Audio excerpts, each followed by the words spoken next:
Hello, welcome to my professional development webinar. My name is Brianna Bennett, and I'm currently in the Masters of Art in Teaching Secondary English program at North Carolina State University.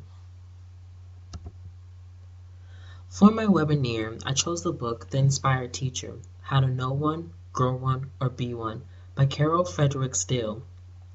I selected the book because we all remember our inspired teachers, the ones who made learning come alive and helped us break through to better and deeper understanding. Most people have a great teacher in the past who still holds a reverent place in their memory. A lot of us chose teaching in part because we wanted to be like that honored individual. We intuitively knew they were special individuals, whether or not we could fully articulate the reasons. While these teachers may have been very different, and certainly were not perfect, they each had personal strengths, developed over time, and they consistently did their best, even when difficulties arose. And that's the type of teacher I strive to be. Throughout this webinar, we will discuss the central premise of the book, 4 main points, 2 important teaching strategies, and in conclusion, I will share a thought-provoking quote from the book. The central premise of The Inspired Teacher is to chart the growth of teachers by offering insightful advice for teachers of all levels to help build the skills essential to effective and motivating instruction based on the 13 research-based skills of expertise, including solving instructional problems, interpreting events in progress, being sensitive to context, showing passion for teaching and learning, helping students reach higher levels of achievement, just to name a few. Filled with classroom examples and practical ideas, the book guides teachers towards instructional excellence and helps them establish a joyful, rewarding connection with their students and their subject. The 4 main points are found in each chapter for a single skill. It's called the teacher growth pattern. It explains how a teacher can progress from initial ignorance, unaware, to comprehension, aware, to competent application, capable, to great expertise, inspired. Growth paths relate to each skill, enable readers to identify their current level of performance and make a plan for ongoing improvement. At the baby stage is unaware. In most rubrics that chart developmental growth, the lowest level describes a deficiency in knowledge. Yet the teacher, often a beginner, is not willful, poor at a task. Rather, he is ignorant, blind to what experienced practitioners see. For that reason, the first level is called unaware. Before we know or comprehend anything, we are unaware that this information exists. Everyone is unaware of something. Novices begin with much to learn. Although they have completed the educational department's coursework, they are still wet behind the ears because there are thousands of facts and nuances that can be mastered only through experience. Incomplete knowledge is the normal state of the beginner. Beginner teachers must study and then attempt to effectively organize the material. The first efforts are often clumsy. They need to forgive themselves for not being perfectly prepared. With steady effort, teachers know more every year and present it better. The adolescent stage is aware. Teachers leave their unaware state when they are introduced to new information and begin to comprehend it. The process is labored and awkward at first. Whether learning how to check for understanding or organize successful group activities, the first attempts are more approximation of the desired behavior. After we become aware and have practiced for a while, performance can improve. Teachers learn to do a competent job if they thoroughly prepare and concentrate as they work. They remember to include key points and impart information clearly, if not always, at least often. Aware teachers have begun to discern student learning. While their ability to observe is still limited and tentative, aware teachers can focus on significant matters one at a time, at a minimum recalling the surface details of students' responses. These teachers make small changes in their teaching, at least occasionally, in response to student behavior. The teenage stage is capable. A major difference between the aware level and the capable level has to do with ease and frequency. A teacher with extensive knowledge has probably studied several sources and holds a lot of information. She is aware of complexities and contradictions within the material, and she emphasizes important points to help students understand. She answers questions correctly and confidently.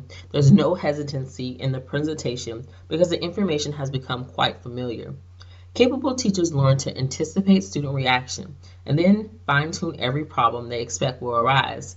At this level, they may display a calm demeanor that springs from comfort with the topic. The adult stage is our analogy. Our adult stage of our analogy is inspired. Inspired teachers continue to seek information and implement it throughout their careers. They take inspiration from everything and in turn inspire their students and colleagues, whether quiet or effusive. They have a profound effect on student learning. Inspired teachers notice and observe what students, colleagues, or contexts offer and use the data as their raw material. They process the information and then act responsively, animating, influencing, or stimulating others to create effort. Inspired teachers has two important characteristics. First, inspired teachers have absorbed and developed a large body of knowledge about the subject and about teaching well. They have mastered this information and use it effectively with ease. Second, they take inspiration from their students. Every student reaction is a subtle signal used to mold more effective instruction. Inspired teachers read students and environments so well that their teaching appears intuitive. However, they discover the reason as they explain them. Only later, when time permits, do they unpack all their knowledge.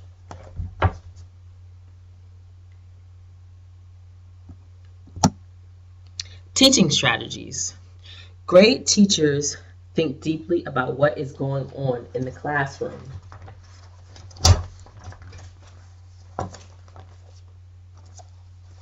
Awareness of students' level of concern is one way teachers can alter and improve their teaching. Too much concern in students is paralyzing. Too little may lead to boredom. Because teachers want to increase students' sense of involvement, they may consider the following. Accountability. Will this assessment be graded, reported on, or presented in front of the class? And participation monitored. Constant evaluation is impossible, but group activities that arouse enthusiasm tend to make students accountable to one another, especially if it has a separate responsibility. Time. A moderate time pressure is usually motivating, but too much can be debilitating. Many students give up if the time sounds impossibly short. Time limits usually increase productivity, yet caution is needed. Visibility. Will work be displayed? Is a performance in front of the room required? Will grades be posted? Will completed assignments be graphed? Like time limits, visibility motivates some and frightens others. Giving students invisibility, at least temporarily, is sometimes necessary to keep anxiety under control. Predictability.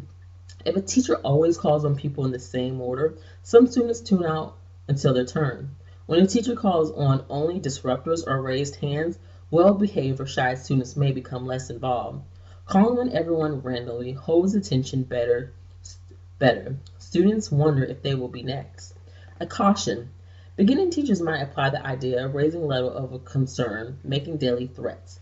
However, skilled practitioners apply only as much pressure as needed without overstressing kids. They seek optimum performance from individuals in the class by making controlled adjustments with logic and awareness. 2. Test your knowledge of students by reviewing the class list and noting details about every individual and their learning. You may realize some individuals are largely unknown to you. Make a conscious effort to get better acquainted with those students, watching for their patterns of response. Conclusion. Truly inspired teachers must do something even more significant. They must learn to be inspired by students before they can be inspiring to students.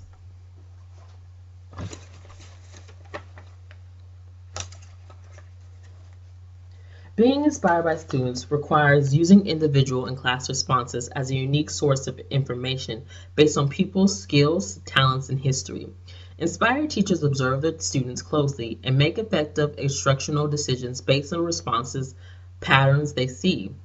Inspired teachers are continually enriching the learning experience for their students, moving beyond a simple curricular outline to a three-dimensional learning environment. They expand on the basics and help students to make exciting connections. Remember, inspired teachers, the most important thing is to take continual action. There may be some discomfort in changing ourselves to do the unfamiliar, but a new comfort level lies on the other side. Remember that we are never done learning. Even revisiting a path we traveled in the past will yield new insights because we are no longer the same person who traveled it the first time. Most of us choose to teach because of a sense of idealism and purpose. We genuinely hope to help children and contribute to the future. Not all of us, however, are able to hold on to the optimism. Unaware of many necessary skills and much needed knowledge, and sometimes working in counterproductive environments, we encounter tough realities and become demoralized. At that point, whether days, months, or years into a career, we may question our choice to become teachers and may feel a little hope. We lose sight of the differences we made.